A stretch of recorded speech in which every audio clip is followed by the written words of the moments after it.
A judge warned a year ago that the alleged Club Q shooter was dangerous. Differing pictures of homelessness in Denver, the city points to improvements. People on the receiving end feel otherwise.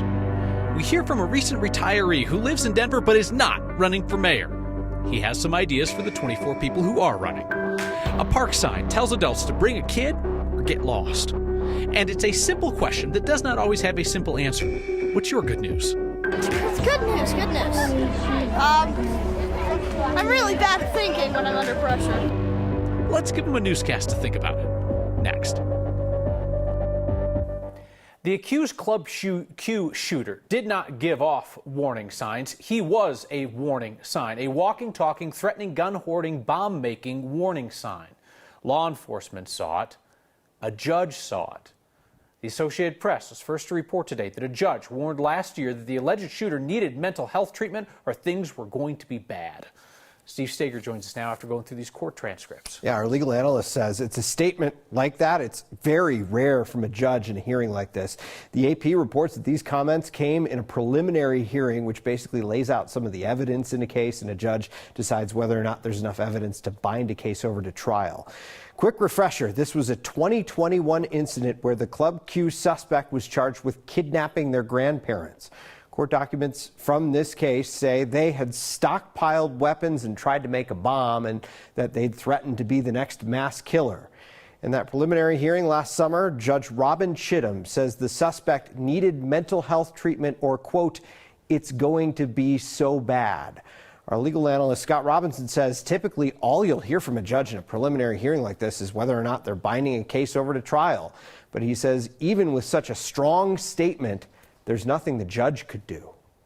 Judges in Colorado don't have the power to issue a red flag order on their own. Only a limited number of people, a type of person, is permitted to do so. Law enforcement agents or individuals with a relationship to the individual, the respondent, the one against whom the red flag order is sought. Now, this case was dismissed in July because the DA was having trouble getting witnesses, including the suspect's grandparents, to testify. Through transcripts today, we learned that the suspect's grandma was sick and bedridden right around the time that this case was supposed to go to trial, and that she argued that she was never served a subpoena properly to testify. Should point out, too, that we also learned through other transcripts today that the suspect was going through therapy and was on some sort of medication in the later months of 2021. Kyle. So some type of intervention effort. It's so frustrating, and it's got to be heartbreaking for the people closest to the shooting to know that so many people didn't just think that there was something amiss, but said, this is a big-time problem if this person says it does what they say they're going to do. Absolutely. And, you know, you read this transcript as the judge is talking in this forum, like recognizing that the same person who was involved in this SWAT situation with police a few weeks ago is not the same person who's in my courtroom right now. But I'm worried about that person appearing again and sliding. And that's why she was so adamant that there be some sort of treatment program, which seemed to be on track at the end of 2021. And then we all know what happened in November. Steve, thank you.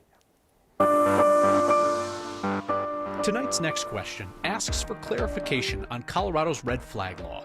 Richard says he and his wife both own guns. He wants to know what would happen if he or his wife were served with a red flag order. Would the other person lose their guns too? Richard, that is a smart question. I don't know that we've ever discussed this. So when a judge issues a red flag order, it's designed to remove someone's access to guns. So law enforcement can seize that person's guns, their gun permits, and can seize other guns in the home. The law says that your spouse, your roommate, whatever, can petition to get their firearms back, but only if they agree to store them somewhere where you or whoever's the subject of the red flag order can't get at them. That is a very good question. Keep stuff like that coming. Of course, mental health issues do not equate with violence, but everyone who's accused of a crime is entitled to pursue a mental health defense if they choose. Colorado currently has a backlog, hundreds of people long, who need those competency hearings before they can get a trial. The state was sued over this 11 years ago and was making progress. Then things got worse. Anusha Roy looks at why. There are currently 421 people sitting in jail waiting for a staffed hospital bed for mental health help after being arrested.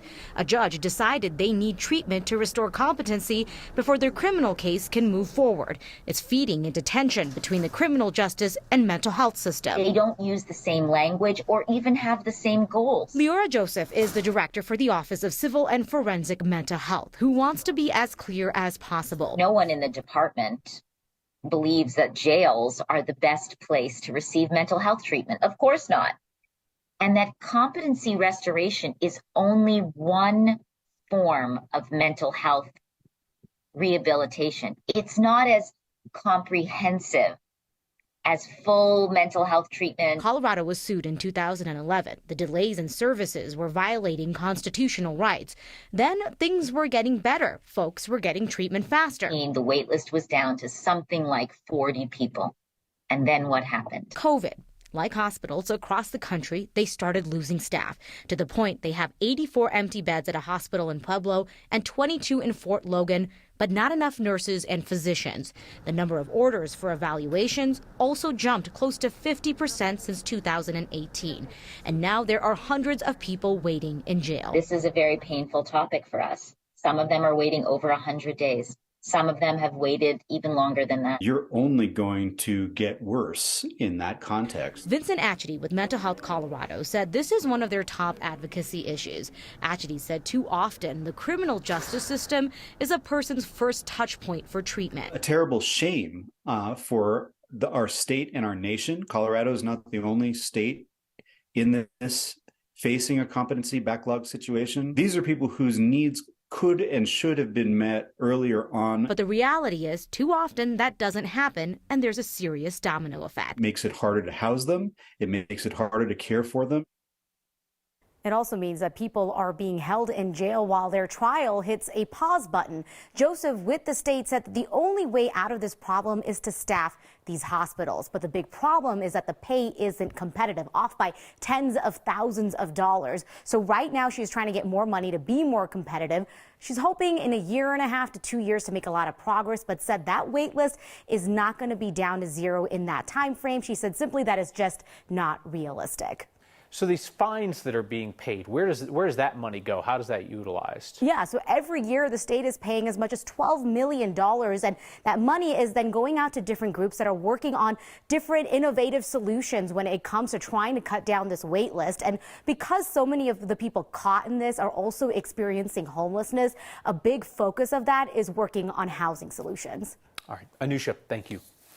Speaking of, two events today in Denver painted two very different pictures of how the city is handling homelessness. City employees and community leaders both got together this morning to discuss the state of homelessness in the city. What's going wrong? What's getting better? City leaders say they're improving the way they track homelessness, trying to follow annual trends instead of just a single point-in-time count of people. The city estimates around 32,000 people have experienced homelessness at some point in the city this year. Say the increase in homelessness and the challenges of the pandemic have forced them to find creative ways to provide housing and services. Here in Denver, we had over 1,000 hotel rooms at our peak being used for people experiencing homelessness. When people come to us and they don't have a place to stay, it also means that they don't have other services. So that's the official view of things. Then advocacy groups and people who are or have been homeless voiced different concerns at a public forum. A common theme we heard there is how the city can better help this winter. Stop these sweeps under the 32-degree threshold or 40-degree when it's wet outside. We've had medical professionals write letters telling the city that this is not a good idea, that this is exacerbating people's health issues. Another concern we heard there is how cold it has to be before the city will open emergency warming centers. Advocates say the warming centers need to be open more often. Last month, city leaders said they're reconsidering their policy on that. Someday I will stop being surprised by your generosity. That day, though, is not today, because it blows me away that you have raised more than $70,000 since Wednesday to help the nonprofit A Precious Child buy holiday gifts for kids in need. A Precious Child is buying gifts for more than 10,000 kids in Colorado this year. It is what they do. Where they could use our help is with their emergency gift list. 4,000 additional kids in need referred at the last minute by schools, homeless shelters, service providers. The goal is simple. If a kid gets a gift, they feel loved. They feel remembered. Scan the QR code on your screen to join me and a whole bunch of other Next viewers in trying to cover the cost of this 4,000 kid emergency gift list for a precious child. We are not there yet, but $70,000 is an amazing start that is going to buy a lot of gifts. I'm hoping that we will cover Christmas for a lot more kids tonight. What's the deal with this park sign telling adults to stay out? Denver has 24 mayoral candidates. We are talking to a man that you know who is not running. And no week here ends without you telling us what's good, anything good in your life, because it's always instant perspective for the rest of us. And it's next.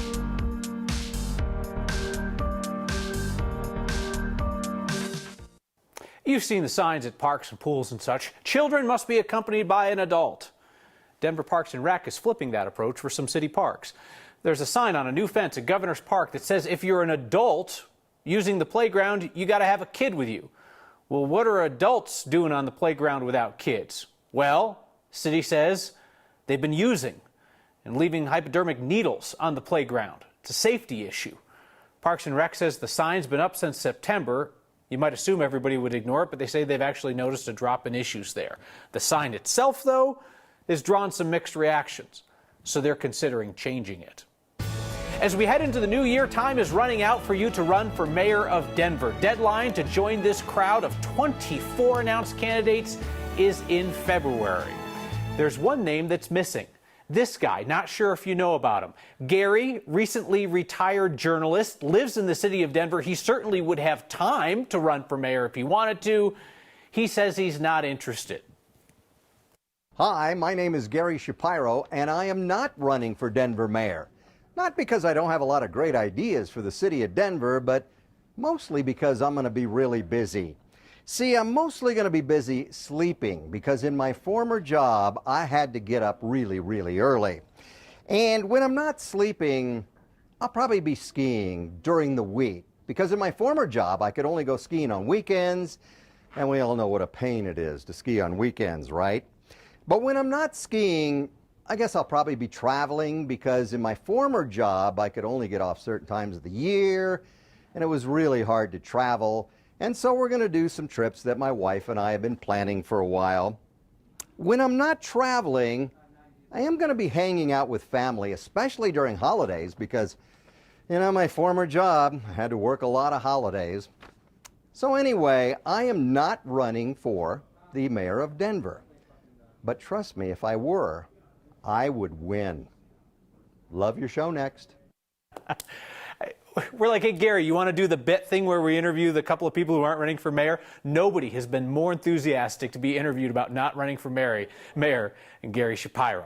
You can see our interviews with some of the 24 people who are running on the Next YouTube page. We'll hear more from them in the coming months. And again, if you live in the city of Denver and you're not running for mayor, but you have a good suggestion for the next mayor, email next@9news.com.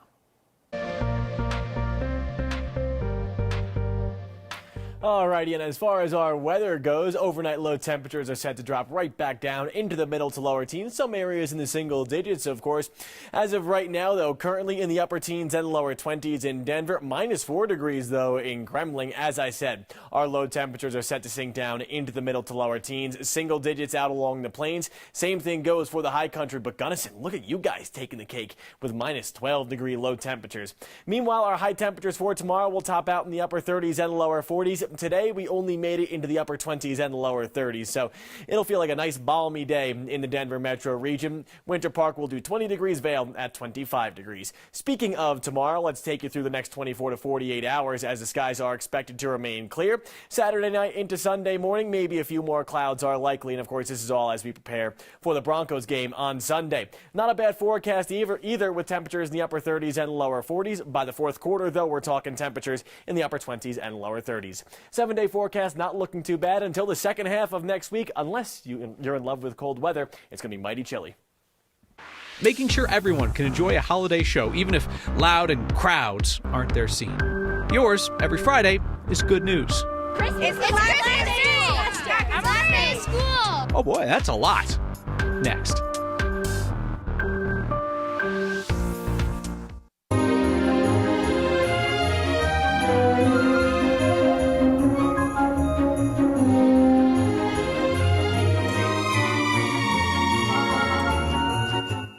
The ballet is full of sights and sounds, and that's part of the joy of it, but also part of the issue for people who would love to take in a show, especially a holiday show, but are more prone to be sensitive to their environment. So there are several dance companies in Colorado putting on sensory-friendly nutcrackers for people with autism or disabilities that cause them to be more sensitive to sights and sounds. So they'll work to avoid sensory overload by lowering the music, dimming the lights. Colorado Conservatory of Dance also calls there's a no shushing show, so audience members can react and enjoy the show however they want. It's a chance for them and their families to enjoy an experience that can sometimes be overwhelming or intimidating. But the thing that I find as a parent is that you get dirty looks, you get shushed, you just feel uncomfortable, like you are disrupting people's experience. So this is an environment where families can just relax and enjoy one another and enjoy the season and not feel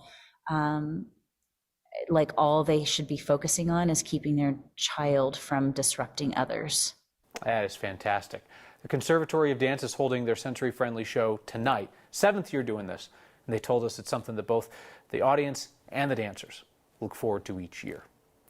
We, of course, do not limit good cheer to the holidays because you've been bringing it for 329 Fridays now. We always go out and ask the most basic question to get the most beautiful answers. Today at Skyline Park. What's your good news? Middle School. We're at the Denver ice skating rink. We're ice skating for our trip to, or for the last day of school. It just feels very upbeat and happy. It feels very Christmassy. I love Christmas. It's really cold, but it feels like Christmas. Yeah, feels a lot like Christmas.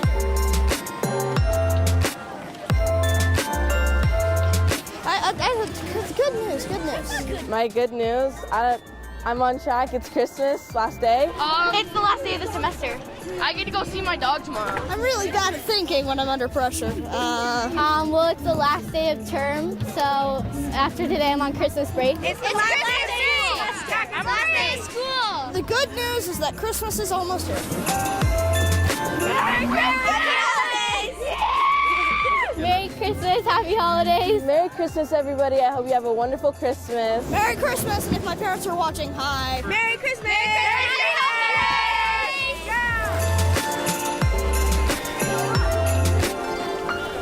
Hello again. Phil's Joy Meter every time. Hey, your feedback tonight is about beer and about saying goodbye to a friend. Next.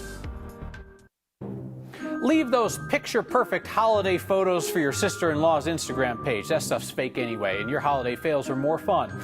Kay Sontag sent us a photo of her grandsons feeling very suspicious about the bearded man involved in the photo. She called them Christmas skeptics. Sharon McGowan and Amelia Speed, they know that struggle as well. They got more of a mixed reaction when they took the kids to see Santa. One very pleased, one very unpleased. Send us your unperfectly amazing holiday stories and photos and video and such so we can share them here. This is the good stuff, not that perfect stuff. Email next@9news.com. Ann writes in with a bit of a goodbye. She says, we just moved to Colorado Springs. We miss your show. We're watching the next day on YouTube, but it is not the same. Well, Ann, I hope that you love life in the Springs. We should know, though, you can stream us live from anywhere on 9 News Plus. So you can get that on Roku or Apple TV or Fire TV. If you have one of those boxes, you can always stream us live at 6 o'clock. Mark says, cracking a beer to watch next. Why do we no longer have twist-off bottle caps anymore? Okay, so now we're in my wheelhouse. So the compression-sealed ones, not the twist-off, it's a better seal during shipment. And also the idea was the twist-off cap was low rent back in the day, so it's supposed to be more premium now. Finally asked me something I know about.